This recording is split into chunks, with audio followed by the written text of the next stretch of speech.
C'è chi ti promette la luna, chi ti promette le stelle, chi farà un nuovo universo se sarà il caso. Noi non ti promettiamo, facciamo. Media Triveneto, il nuovo network del Nord-Est. Chiama senza impegno lo 0434 31 63 25, orario ufficio, dal lunedì al venerdì. info@mediatriveneto.com.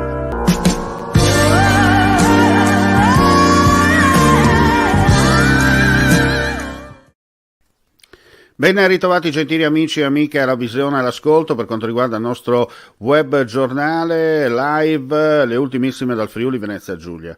Dopo aver completato tutti gli accertamenti medico-legali e investigativi nella tarda serata di ieri, le forze dell'ordine che indagano sulla morte di 2 anziani di Campoformido, trovati mummificati nella loro abitazione, hanno escluso la responsabilità di terzi nel loro decesso.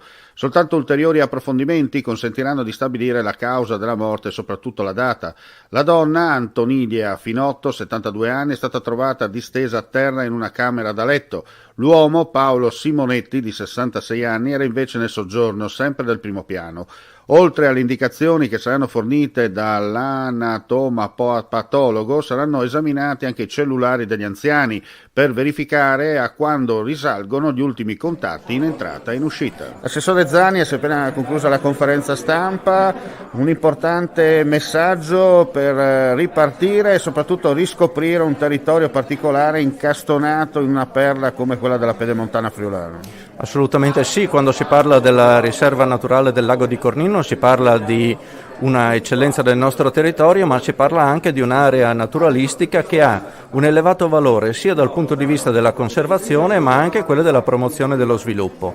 È fonte di attrattiva per un turismo consapevole e interessato, è fonte di comunicazione su quelle che sono le potenzialità delle aree naturali ed è fonte anche di conservazione, perché abbiamo visto che i progetti portati avanti negli anni stanno dando i loro frutti e ormai sono ampiamente riconosciuti. Quindi un connubio come questo è il miglior modo di voler valorizzata quella che è la risorsa naturale, diventando anche un'attrazione e un volano turistico, un volano economico per il territorio. Senta, approfittiamo della sua presenza per uscire un attimo dal tema, ma per fare il punto un po' per la situazione nel campo agricolo in Friuli Venezia Giulia dopo il periodo di siccità e queste prime piogge che hanno dato un po' di respiro alla campagna, no? Sì, effettivamente hanno dato un respiro ed un sollievo, non è certamente la quantità di piovosità che speravamo fosse entrata nel sistema. Questo consente di partire con le attività agricole e vedere anche la parte della vegetazione poi spontanea nella realtà rinvigorirsi.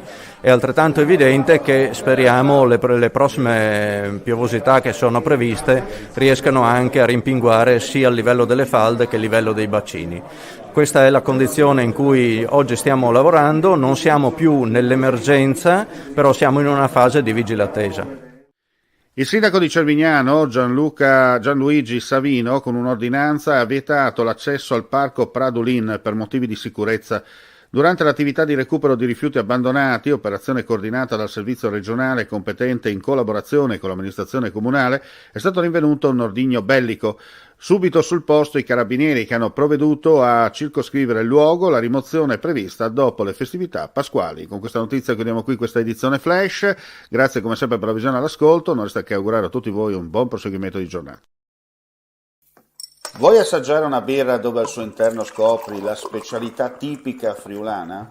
Lumi Beer, il prodotto ricavato in 20 ettari di terreno coltivato orzodistico, biodiversità, performance ambientale. Lumi Beer nelle sue 5 versioni disponibili, 4 per consumo veloce e dissetante e la versione Magnum per intenditori. Lumi Beer si abbina a qualsiasi palato. Lumi Beer è un prodotto esclusivo Azienda Agricola Pancera, il buon seme, i buoni frutti.